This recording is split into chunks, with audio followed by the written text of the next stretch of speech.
I wrote a handbook essentially that kind of breaks down, every point that we want to have in our company. And it was really kind of looking at the A to Z steps of a construction process from when a client calls you all the way to, when you're handing off the project at their house, and how do you have a good system in place for each one of those. Well, very excited for the podcast today. We have Devin Mackey on with us. Welcome, Devin. Thank you. Glad to be here. Super excited. Yeah, same here. I mean, we've been friends through social media for a long time. I know over the years we've had numerous conversations. And Devin, he's the VP of construction, and I'm sure, like many of us, being a small business, you're not just limited to one role. I'm sure you wear many hats there at the company.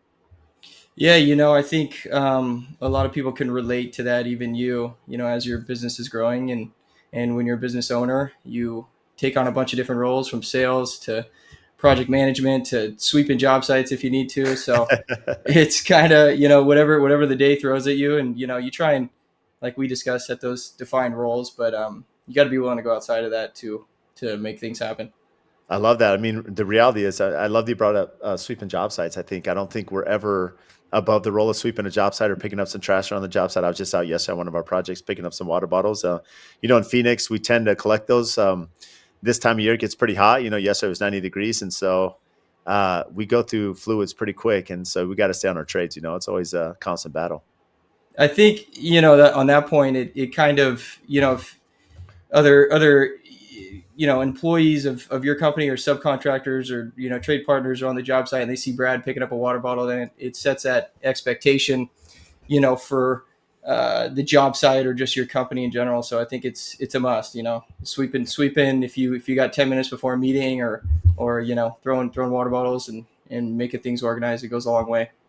It's funny you say that, because I've learned by example, by mentors of mine that have been that. I've seen it myself where I remember being a super, and the boss would come out and he's picking things up, on the job site, and all of a sudden I'm like, oh shoot, I need to dive in here and do something. And as I was picking up yesterday, people saw that and they're picking up, and so it's funny how we just, as humans, you kind of see that, and something along that point. I can't remember if I've ever said on the podcast, but I remember being in college.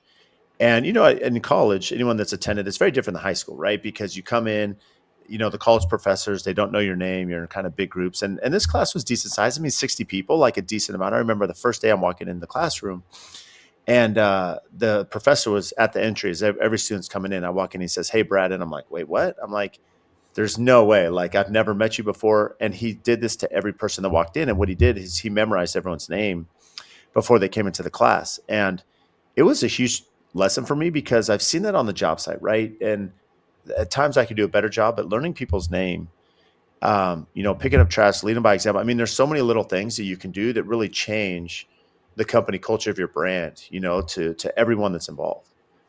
Yeah, you're right, and I think clients pick up on that pretty quickly. Back to the name thing, I'm terrible at names, but I'll have to say it, a few times in my head when I meet someone, and even when we start a new project and I go introduce ourselves to the neighbors, and I'll get their phone number. We'll pass out a little gift basket, and I'll say their name 2 or 3 times, and so I have it in, save the phone number. But I think that stuff goes a long way, because even recently we did that on a project where we passed out little notes to all the neighbors. Pretty extensive project. It's been going on for about 12 or 14 months, and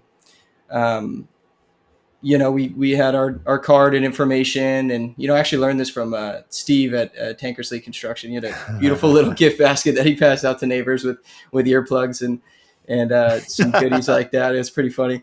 But about a week ago, I got a phone call from one of them, and they said, "Hey, we've already been jamming on the project for about 4 months now." And she goes, "Man, I really appreciate you leaving your phone number. It's very professional. And do you mind if guys don't park in front of my mailbox?" And I said, "No problem.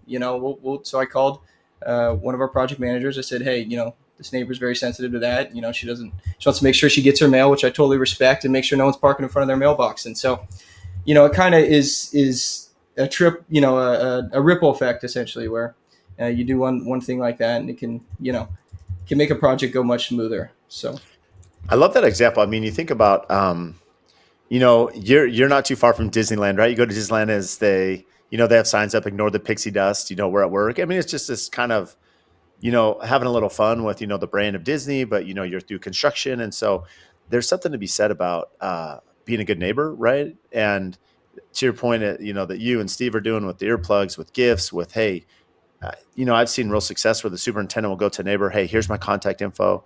If someone's parked in your way, if we're being inconsiderate, let us know. It's amazing how that can lead into business development by itself. Yeah, it goes a long way because again, we've had those situations where they see how professional you are, and they have your phone number and your card, and they may have been thinking of doing a remodel or another project, or maybe not even them, maybe a friend that's over, a family member, and they pass it along and say, hey, these guys are professional. They take it seriously. They care about the project and the neighbors, and even back to the cleanliness. Keeping job sites organized. It definitely it's not a necessary thing. And I think in construction, you know, job sites generally have a bad reputation. You hear constantly people are walking on job sites and they're stepping over bottles and lumber and nails and all that stuff. So when you can try and go above and beyond for the homeowners or neighbors, whoever it is, it's it sets a new bar for everybody involved, and it goes a long way, and people love it. Yeah, it's amazing. So why don't we walk through this, Devin? I think what's unique about your story, I think a lot of people can relate. What's funny is my Builder 20. We're at a point in the Builder 20 where a lot of the um, seasoned business owners are at a point where the next generation is taking over, right? Their kids are taking over. Fortunately for me, like, we have a great rapport with them. It's incredible, how mature all of them are and what a great job they're doing. And I know in your case, you've told, do I go start my own company? Do I go work for someone else? You and I spoke about collaborating in some aspect, and here you are taking over the family firm.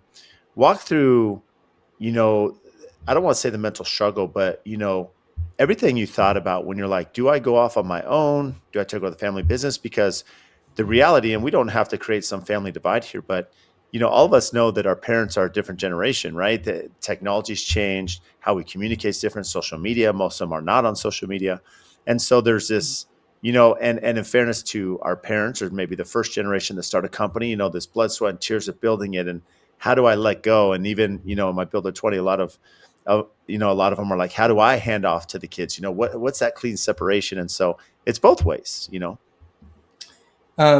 It's funny because traditionally in construction, in what I've experienced, I have other friends in the industry, but a lot of it is hey, dad owns a construction company or he's a general contractor. I'm gonna go work for him for a little bit, and trying to figure out that family, the family dynamics, but also business dynamics and stuff. But yeah, a little bit about me is kind of grew up in the industry as my dad was general contractor for probably 40 plus years now, maybe even longer. He started when he was 16, as a carpenter, and kind of worked his way through. Had a couple different companies with brothers and cousins, and had gone through partnerships in the past. And I grew up actually playing competitive ice hockey when I was Wow. younger. Yeah, Wow. I got on ice about 4 years old. It's funny being from Southern California; you don't hear that too often.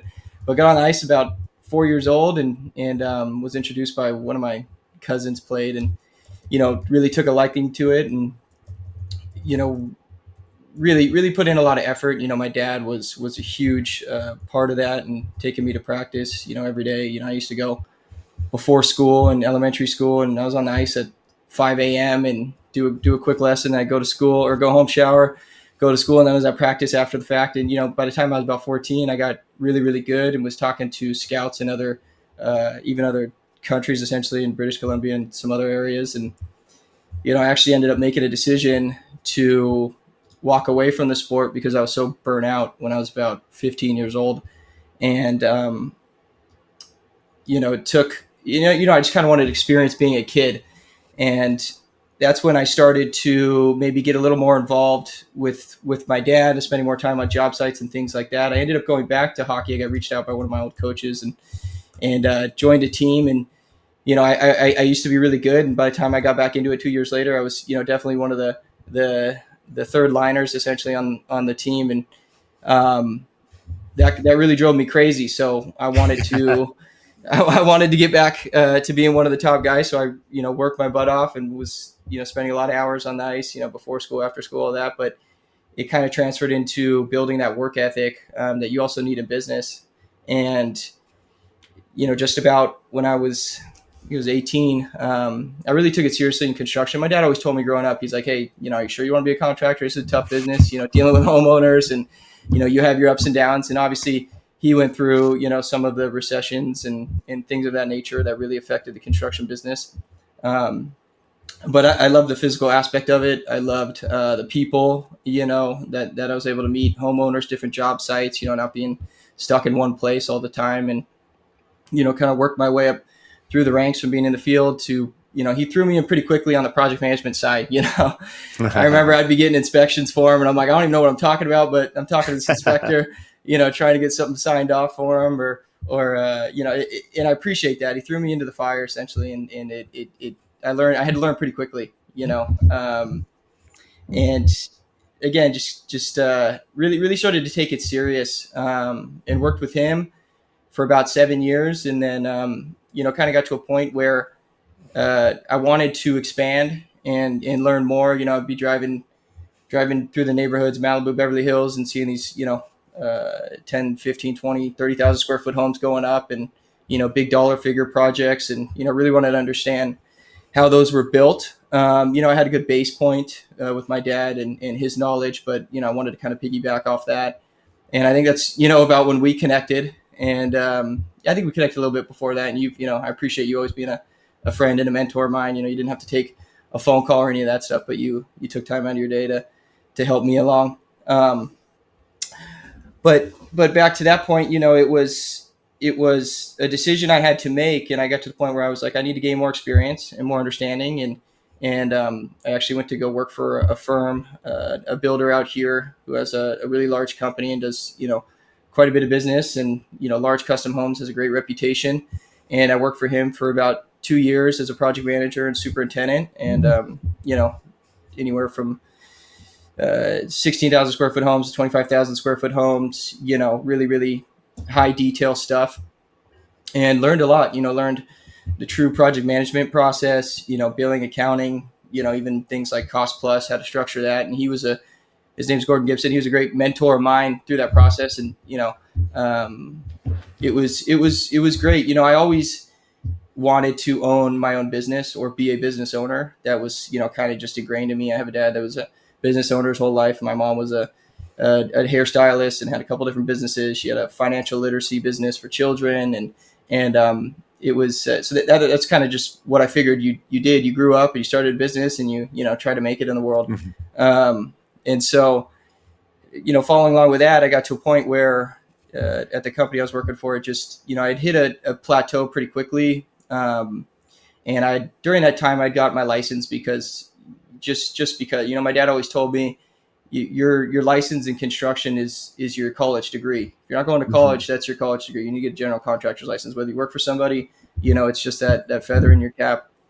And so, I went through that process, and I was like, okay, I'm gonna start my own business. I'm gonna give it a shot. And I actually, when I left the company I was working for, I did start my own business, and I had a few, smaller projects going on, and I was doing the accounting and the billing and the project management, and being in the field and getting the materials, and kind of running that whole process, and all meanwhile, I kind of rekindled with my family because again, we were working in the same area, rekindled with the family business. And I think it was a necessary thing for me to step away from the business, for all of us to kind of understand our new family dynamic and see that I had learned a lot and was able to bring a lot of stuff to the table. And that was a few years ago, and we've been kind of working through the partnership process of me joining Mackey Construction again, and really essentially trying to grow the business and figure out all the pain points and how we perfect every aspect. It's interesting. I think there's tremendous value. I've seen very successful companies, especially as the children are coming in, they actually require them to go work, maybe get experience, through a competitor, because, there's something to be said to see how other people are running their business and operate, how they communicate, their systems, and how you can bring that knowledge in. And that's part of it.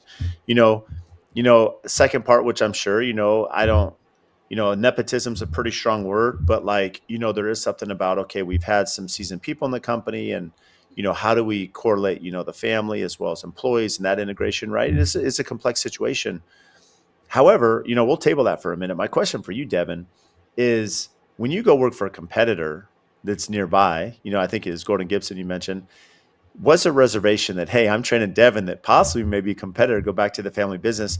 What did that dynamic look like where he's bringing someone in that could possibly be challenging him, down the road? Brad, it's a funny situation. I interviewed with a few companies, and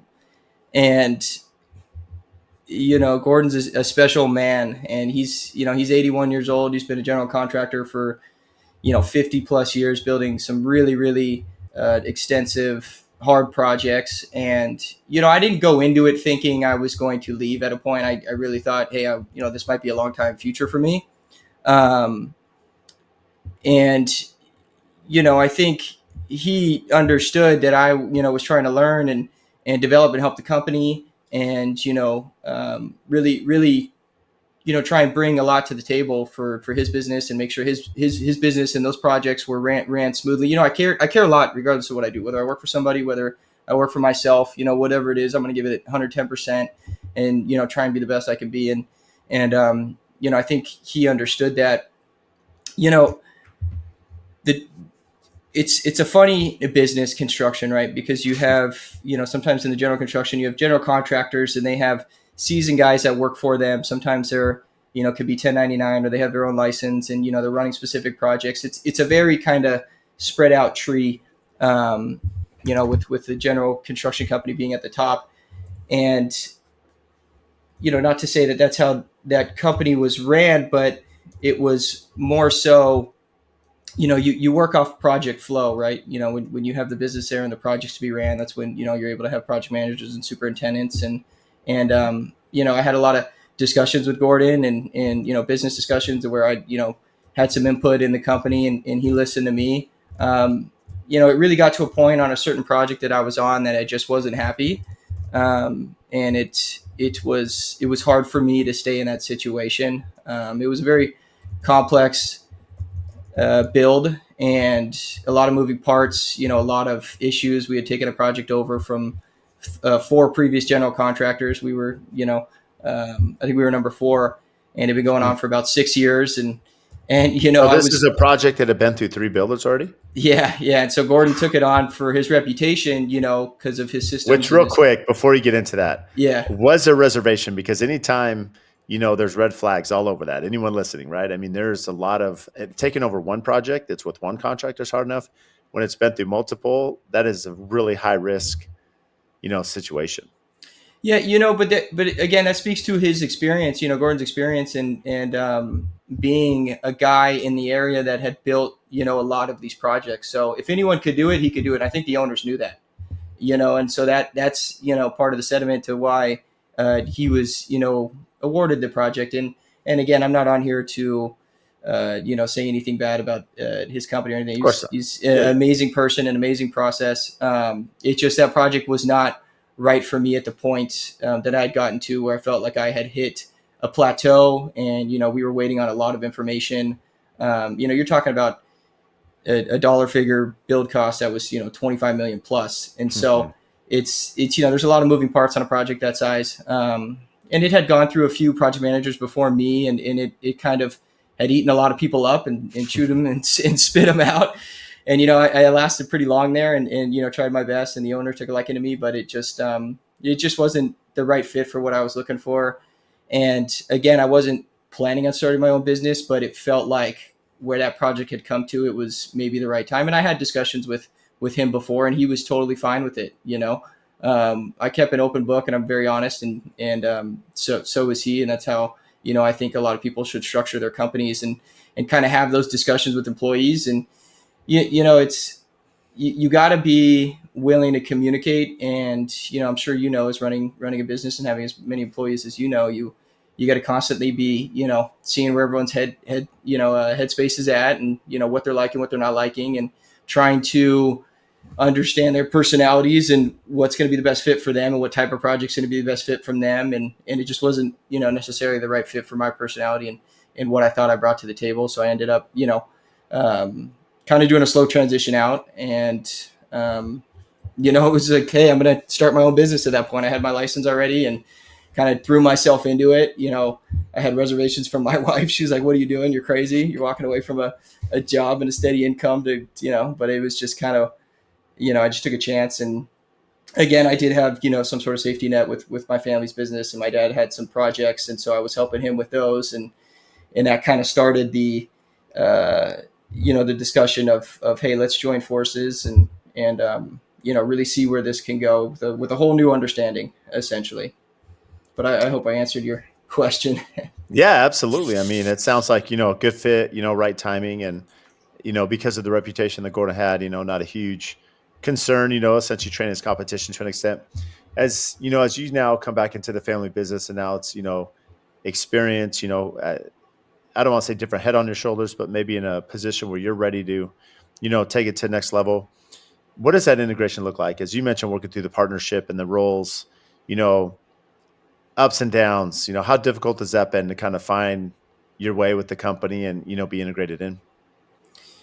A lot of the guys that had worked with us were still there from when I worked initially. So I kind of understood, I'd worked for a long time with the business. So I understood it pretty well. And I just knew, the systems in the process had to be upgraded, and a lot of things that I had learned, even things outside of the company that I worked with before, things that I had talked to you about or other, mentorships or information that I had gathered through seminars or whatever it may be, just being involved in the industry and trying to constantly learn more and taking those systems back and being like, okay, this is what we're doing. This is, the revenue that we're generating. These are the type of projects we want to get to. How do we do that? Kind of work your way backwards.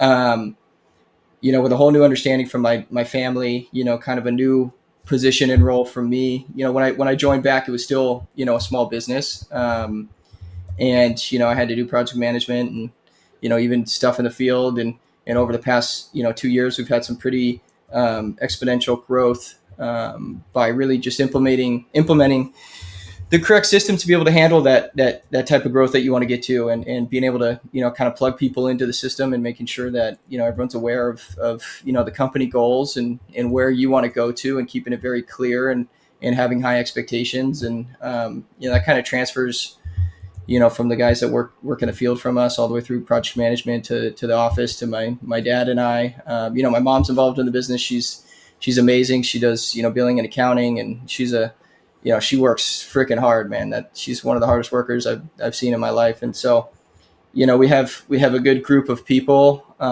She's kind of, I call her the glue that holds it all together. So when my dad and I have disagreements, she's kind of the mediator and can kind of help that, help those problems go away. But it was really kind of jump into things, understand the business where it was, the systems we need to implement to grow, start implementing those, put everyone in the company aware that these are, what we're going to be doing, and this is how we're going to be doing it. And, we'd appreciate if everyone follows, these rules, and it's going to be better off for everybody. And then, really also trusting each other. We were still trying to figure out the whole partnership and the owner percentages and all that stuff. And I think, none of that stuff matters if you don't have, the business to split. And so it really, it focuses on, going after the projects you want to go after, having the right employees that you want to have, and really building that company culture and that true business to then, sit back and be like, okay, this is how we're going to structure things. So most of those discussions were after the fact, after 4 o'clock or 5 o'clock, that's when we clock in and we'll have the discussion about, how we're structuring things personally and the finances. But when it's 7 to 3:30 or 7 to 4, it's business time and we're focusing on the company. And you kind of set the time aside to have those discussions on how it's all going to work out. And we've brought in professionals to help us as well. It's incredible. I mean, as you think about probably how the company was running to you coming in, what are some of the needs that you saw, some of the systems you had to put in place? It's funny. I went to a seminar 2 years ago. I don't know if you've heard of him, Patrick Bet David put on. I have. I do. Yeah. I follow him pretty well, and I followed him for a long time, read all his books. And, people have their opinions about him, but what he did do is build a really, really large business in a fairly short amount of time with 50 plus, licensed insurance agents over, 10, 20 states, whatever it was, and, sold his business for $350 million. And you don't do something like that without having the correct systems Mm-hmm. and having something in company code. And so, I kind of studied that a lot, and, was like, okay, systems are it. You gotta have procedures and things, because we can't all keep this stuff in our head. We can't just um, think, oh, we're just going to grow and grow. Like, it doesn't work like that. So you got to set the procedures. And, when it comes down to things like Builder Trend and having a project management software, where are you filing all your paperwork? Where are you, filing your plans, and how are you doing your billing procedures? And are you structuring your company as cost plus or fixed price? And, Mm-hmm. how do you navigate those negotiations and conversations with homeowners? And how do you explain it to them what the difference is? And really setting all those systems in place. Like I said, project management's huge, even down to our guys and how we track hours. And I wrote a handbook, essentially a 25-page handbook when I got back from the seminar, that kind of breaks down every point that we want to have every point that we want to have in our company, and down to your company goals. And I think culture's huge. Really trying to work on the culture, having more team meetings, taking care of each other, whether it's company lunches, really building a good culture, making sure all your guys, we also have a pretty big self-performing crew. And so it's making sure that all those guys feel like their voices are heard as well, and they're a part of a company. And, down to project management, having the systems in place that you can, start a new project and plug in and have your same process for everybody to follow. And where does all the paperwork go from, once you have that first client meeting, kind of work your way down the tree. Client meeting, what's the next handoff? Where does that go? How do you follow up? Say you get into bidding the project, what's your bidding procedure look like? And all the way straight through to building the project, and even completion. So it was really kind of looking at the A to Z steps of a construction process, from when a client calls you all the way to when you're handing off the project at their house. And how do you have a good system in place for each one of those, so everyone's on the same understanding. And so it's really comes down to systems. I'm sure you could agree with that. Oh yeah, and it's funny because I mean, you mentioned company culture, and Patrick Bet David, so many others. I mean, as you look at companies, I think my company, as I look at early on, some of the struggles we had, whether it was turnover or whether it was quality of personnel, if there's systems in place, the team operates so much better. And it's funny how a lot of us just anticipate that, hey, good company culture has to do with, you know, benefits we give our employees. It has to do with, extracurricular. It has to do with, the friendships we have outside of work. And yeah, all those things play a role. But the reality is, if you have good systems and operations, it creates good culture inherently with people. As how have you seen your company culture go to the next level as you've implemented some of these, systems and roles, and some of the leadership experience you've had through these mentors? I think people buy into your process when you're explaining it to them, whether it's your guys in the field or your project managers. If you have a clear vision and a goal, I think regardless, you'll attract people who want that as well. um, Excuse me, sorry, I don't know if that tinged for Are you you. good? I tried to turn my Sorry, I tried to turn my notifications off.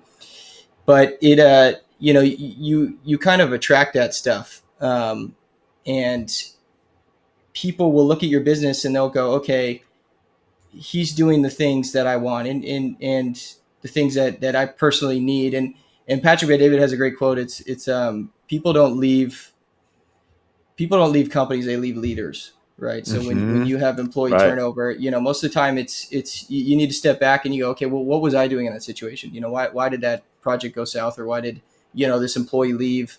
Was I not listening to them? Was I not providing the right culture for them? And so really, really implementing uh, the things that but it also comes down to what is what do the leaders want? What kind of company do you want to build?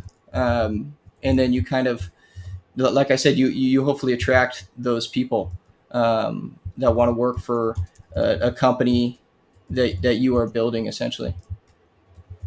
It's amazing. And one thing that's really tough for you, Devin, as you look at, okay, you're coming in, you've had some experience, you're working on your integration.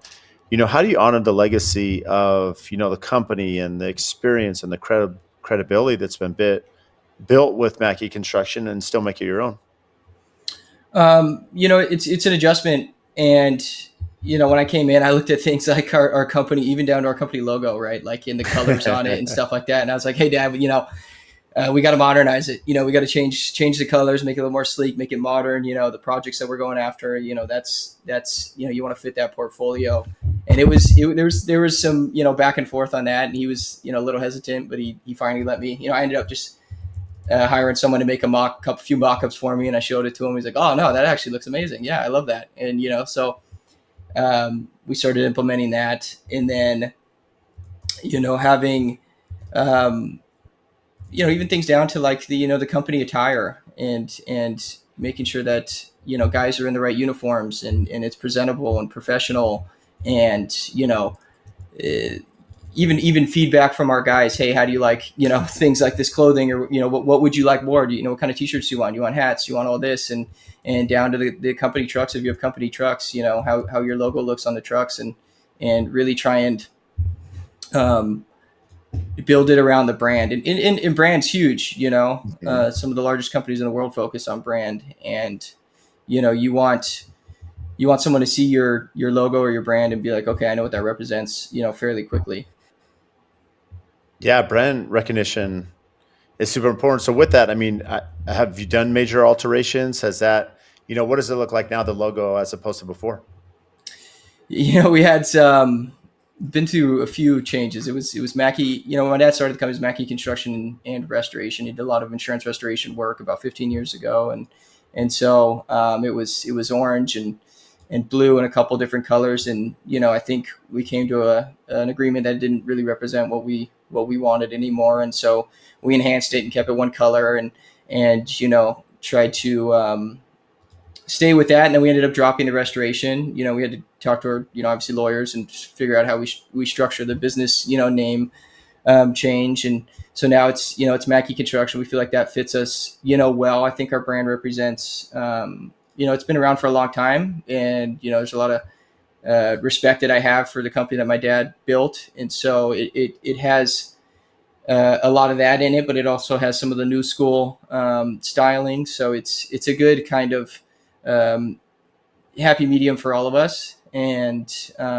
we all love it. But hey, in 10 years from now, could change again. I think evolving and constantly looking at things, and kind of analyzing things in your business and seeing where you can improve, and even down to the brand, or the way your t-shirts look. It's a good idea. Hmm. I love that. How are you guys doing your business development? What has been the biggest key to success to find, new clients? We really, one thing that I always wanted to do, but I was so nervous about doing it, was being on camera and being on social media. I'd want to do it for forever, but I was like, oh, You've done a great job. You've done a great job. I couldn't get myself to do it. And I said, one day I'm sitting there and I'm like, you know what, screw it. Like, I'm going to put myself on camera. I knew we needed to be out there on social media more and show off our work. We had some really nice projects, but we never put the time into photographing them or spending the time after the fact to really, because it's hard to do that. It's not easy. You got to schedule photographer, and the owner's got to be ready. And maybe it's, when furniture's moved in, maybe it's not, whatever that process is. But social media has been huge for us, really, really doubling down on that. It's a commitment for time, it's a commitment on money. But it's a necessary thing in today's world. Showing, you've said this before, showing the projects that you want to do, showing those off, and kind of putting the things out there that you want to um, end up attracting, right? Whether it's project size or type or whatever, and really try and showcase what you do differently than others, and what you're good at, and what your company's about. But social media has been huge. Website, we're redesigning the website now. And client relations, even down to the small things, checking in with past clients, new clients, um, making sure that they really enjoy that whole process of the business, because a lot of it comes down to referrals too. I'm sure you know.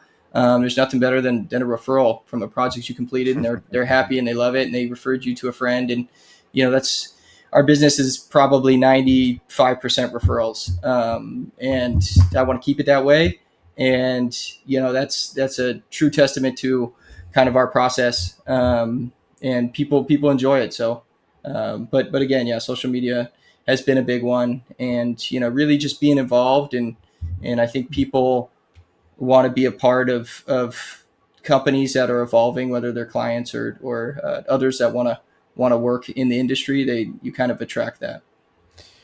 It's funny you bring up the client, the referral side. It's one thing to have a client refer you to another project. It's a second step to have them probably write a review, on Google or House or Facebook or whatever. Yeah. One of the most difficult things is to have them sit behind camera and do an interview. And I know on your feed, you actually had a client do that. Yeah, Any that actually advice? shocked me a little bit. Yeah, It's like, any advice for other builders that are like, hey, because there's something about a video testimonial that is real, it's heartfelt. I mean, there's credibility, and that's a step that a lot of people miss. How did that come to fruition? And especially, some clients just don't want to be on camera, and some are just nervous, as most of us, right? there's so much noise in the industry. I feel like, in today's world, and social media is so big, and you're constantly seeing big custom homes going up, or this big project, or this person's doing this or doing that, and you got to be able to filter a lot of that out and focus on the important things, which are following through on what you say you're going to do, and completing a project, and making sure the client's still happy with you, so they want to get on a video. And in one of those clients that was on the video, we had a situation where, it's been like 2 years since we finished the project, or 2.5 years. I can't remember. And I just, I was in the neighborhood. I stopped by her house and I checked in with her, and it ended up, she wanted like something fixed in the house, or a cabinet door or something like that. And I got the company over there right away, and we took care of it, and make sure that she and her husband were still happy and they were loving their space, and really trying to go the extra mile. And then it ended up working out that I asked her to be one of the people to be on our client testimonials, not too long after. And if I wouldn't have maybe stopped by the house and checked in on them and taken care of the cabinet adjustments and those other items, then she could have easily said no. I'm not. It's been 2 years and I haven't heard from them, and they but I think that comes back to just trying to go above and beyond for clients and others, and really caring about what you do, and then it should be easy to have them jump on a video for you. If they really love you and they love your process and how you did things and how you performed on their project, then why wouldn't they want to tell you how great it was? How have you got more comfortable? I know you mentioned that, in the beginning there was some reservation to do it. And, a lot of us, I know when I started, when you hear your voice and what you sound like to other people on video, what if, any advice to get more comfortable yourself behind the camera? Just don't care what people think, I guess. I think I'm at a point where, it's, you can either care or you don't, and you need to do you and focus on what's important to you and your business. And if your business is that important to you, and putting, showcasing your process and your work, then, you need to, you kind of have to do it as a business owner, as much as we don't want to do it. But really, yeah, that was a big thing for me, is just being like, why not? I'm going to look back when I'm, 80 years old, and being like, oh, I always wanted to do that, but I didn't do it because I was afraid. And then, when I'm sitting there and I'm 80 years old, and like, what the hell was I afraid of, to get on video? And, that put a lot of stuff in perspective to me. Even, it's funny to say, but my two kids, I have a 2-year-old and a 6-month-old, and once you become a dad, and you really puts a lot of things into perspective and what's important in life, family and friends, and those type of things. And I think you just want to do the right thing, and showcase what you're good at, and but it's also working out the kinks. I know the first few times on video that I have a company I work with that helps shoot the videos, and I had to do like 20 takes because I was like, oh man, I'm all nervous, and I was fumbling my words. But I think, it starts with, like I said, just not caring and being confident. Even rehearsing is huge. I think preparation is number one. Mhm. Whether it's a podcast like this or a client meeting that you're going to be going into, you should already have an idea of what you're going to talk about, maybe an agenda. It's all in the preparation. Just like when you're building a house, you got to go through that pre-construction phase and make sure all the details are there, and that's what builds a successful project. That's what builds a successful podcast or video, and making sure you're really prepared. And that usually takes the nerves away too. I'm sure as well. When you're prepared for something, it's a much easier process to go through. Yeah, I agree. I mean, even public speaking, right? If you know the content, it's a lot easier to stand up in front and not, trip over words and so forth. From a business perspective and operations, again, not getting into profit margin, but do you operate under a cost plus, lump sum? How do you see most of your projects being, formatted for the client? Um, we're majority cost plus at this point. We weren't a few years ago, but we've made that transition. We still have a few projects that are fixed price. I think it's been great for us. The cost plus, it's a much more, I feel, honest and detailed process, even for the clients. They kind of know what they're getting. Um, it's pretty fair, but it does take a lot of education. A lot of people are like, well, I want you to do this project, I have plans. What do you mean cost plus? What's a cost plus contract? What's a fixed price contract? What are the differences? And hopefully you're prepared, like I talked about earlier, to explain that process to them, and try and show them the values of each. And I'd like to be 100% cost plus. I think the way our company's structured and the projects and the dollar figure projects we're doing, it just makes more sense to be that way. It's a lot more transparent. You're dealing with insane amounts of price fluctuations right now, and the things locally like the Pacific Palisades, and Mhm. even things in the world like the tariffs. And the more transparent and honest you can be, and I think that's what cost plus kind of offers. And I'm sure this pretty well, but it goes a long way. And you're able to make your money. They're able to know what they're spending. You have detailed accounting and reporting. And I think if a client were to go through both processes on one project, I think they'd choose the more transparent process any day of the week. And protection wise, we're dealing with a lot of unknowns in the industry right now, and in our specific area. Like I said, with the recent fires we had, it's we're not too sure with what materials are going to do, and local suppliers, and labor force and trades, and we have to protect ourselves. As number one, we're in business at the end of the day, and I can't provide our service if I'm not in business. So I got to protect our stuff and our employees, and make sure it's structured correctly, and even then show the homeowners the benefits of going that route as well.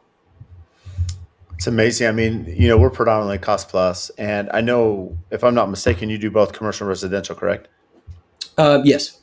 Yeah. And so, formatting between the two, of course, there's, a lot of paperwork involved with cost plus. You're protecting the client in many ways, protecting yourselves to some extent as well.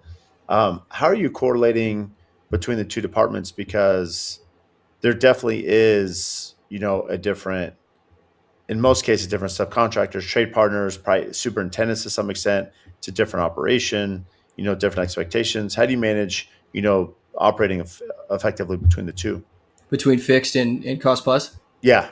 No, it's no, it's no. really Sorry, hard. between commercial and residential. Oh, sorry, then I Yeah, yeah. misunderstood that. No, you're good. I think it comes back to, we don't do a lot of commercial stuff, but we do a decent amount, maybe 30% of our business. My dad has a lot of connections in that, and it's it's, I believe, if you have the right systems either way, yeah, your subs are probably going to be different, right? But you got to have, even when you're building a custom home, you got to. I look at the subs as a sports team. We're the head coach. The project is the game, and I'm building the team to accomplish and win. And how am I going to do that? Everybody has their strengths. Everyone has their weaknesses. Who's a better fit? Yeah, they might be a little more expensive, but they can deliver on the details or timeline or whatever it is. So we kind of level each project and level each area of the project to build the team around that. But it seems to work, process wise. It's very similar when we build. There's some other intricacies that are a little different on the commercial side, and we do have project managers that are more fit and geared towards that. And if they're not available, we might not be able to take on a project. And that's something we do on a case by case basis. Let's look at the project, our availability, the client vetting, something you talk a lot about. Making sure it's the right fit for all of us, and seeing if we can make it work, and that in itself is really difficult to do. But billing wise, my mom pretty much does all of it, and she's able to balance both of those. I don't know how, but like I said, she's a superwoman, and my dad has great experience and a lot of connections in the commercial construction world. So he kind of heads that department up. A lot of the commercial stuff's him. I mostly deal with residential. And so it's a good split right there. And he has his relationships. And so it's one and the same, but it's different in a lot of ways. How do you vet your clients? Man, that's a good question. I feel like I could tell pretty quick if it's going to be a good fit or not. But if price comes up in the first 10 seconds of a conversation, no, I'm just kidding. It's mostly making sure we're going to be a good fit. Like, we tend to be maybe a little more expensive on certain types of projects, and I try and explain that, but I'll usually ask them for, the plans if it's something that we're bidding, and understand it. Who's the architect? Who's the designer? Do you guys have an idea of what your budget's going to be, and make sure all that stuff's, realistic, and a team we would probably want to work with and we're going to work well with. Look at their dynamic, the husband and wife relationship, or, if it's a developer, or what it is, and what the project needs are.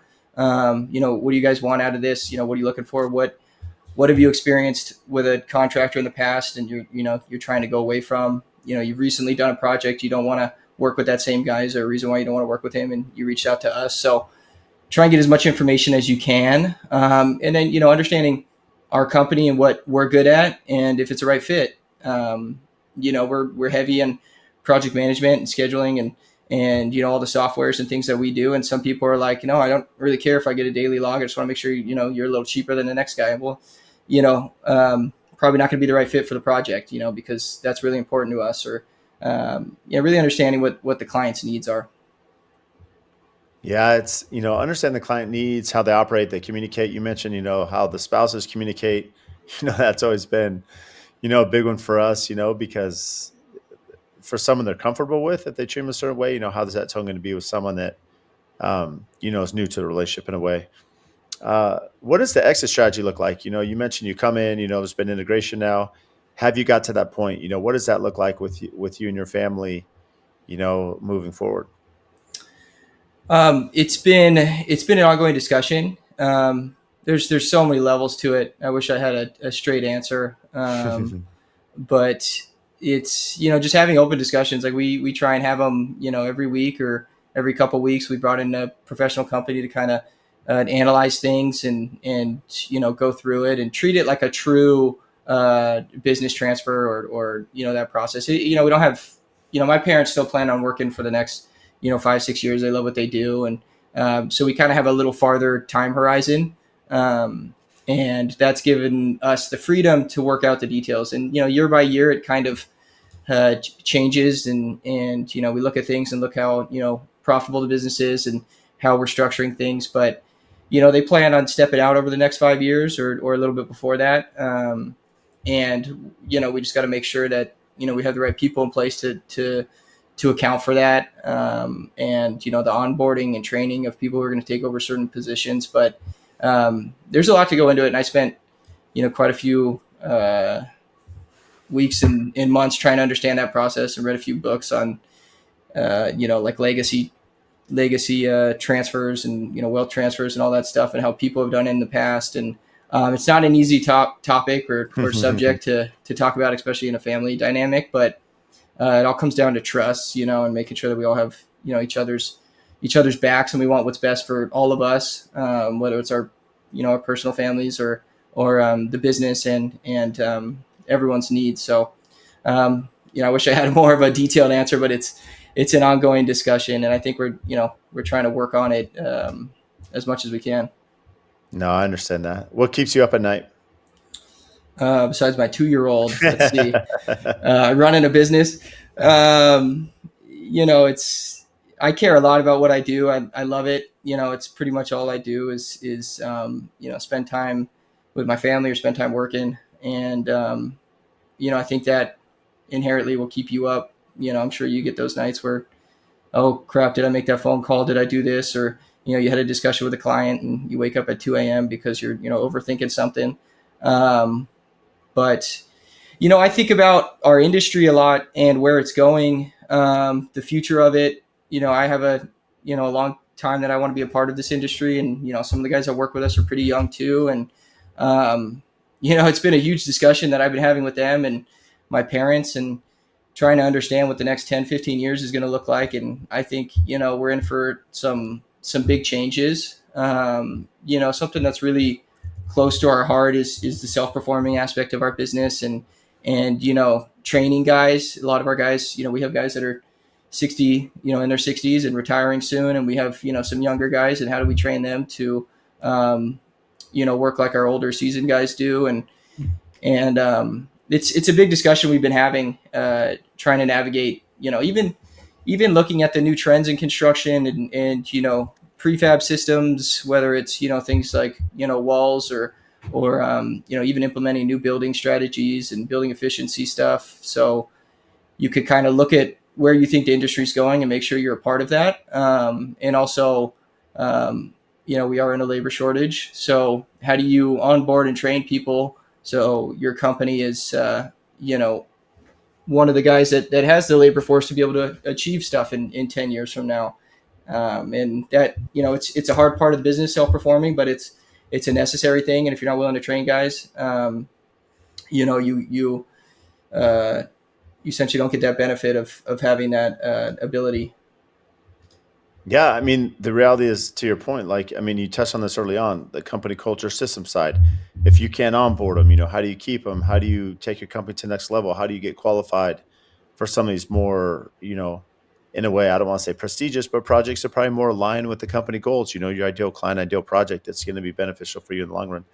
I mean, the fact of the matter is, as you kind of gave the example early on, Devin, playing hockey, that, it's just now you're coming into the family business and your dad's like, are you sure you want to do construction? I mean, there is this reservation because all of us know this industry and how tough it is. And, but it shows to you your willingness to grind, just like, your hockey example, to understand the systems and the players involved and, how that changes the operation, because all we can do, it's, one of my clients who owns Build Magazine, Ted Bainbridge, I think it's Arnold Palmer who said it, the road to success is always under construction. Yep. And so this is not something that's going to be fixed today or tomorrow. I mean, this is an ongoing, theme and process here. Yeah, it's like I said, I think it's an interesting point you brought up, looking at the future of construction and trying to have those discussions. We're such a old school traditional industry, when you got things like ChatGPT and AI and, cars that are driving you around and, we're out there banging nails, with a tool belt, just like my dad did it. And so it's an interesting topic, and you try and, kind of look down the road of where things are going and make sure that you're aligned to be a part of that. And it's up to us. It's up to the people in this industry right now that want to be around for another 20 years. And how are you going to be a part of that? Things like I said, the recent fires we went through in the Palisades, and now you have an influx of people who need homes who've never built a home. And you're talking, pretty large, extensive projects. And these people are coming to us and trying to ask, what is your opinion on fireproofing? What is your opinion on building efficiency? Do you understand, building envelope and the green building side of things? And those discussions are, on the table now, and they've never been. We just had a project we're doing right now. We installed zip system on this house, 6,000 square foot house, and we threw up zip system, and it's, it's all red, and the inspector walks on for one of the backyard additions, and he's looking at we called it for foundation inspection, and he couldn't get off the topic of the zip system, and he's like, "What the hell is this stuff?"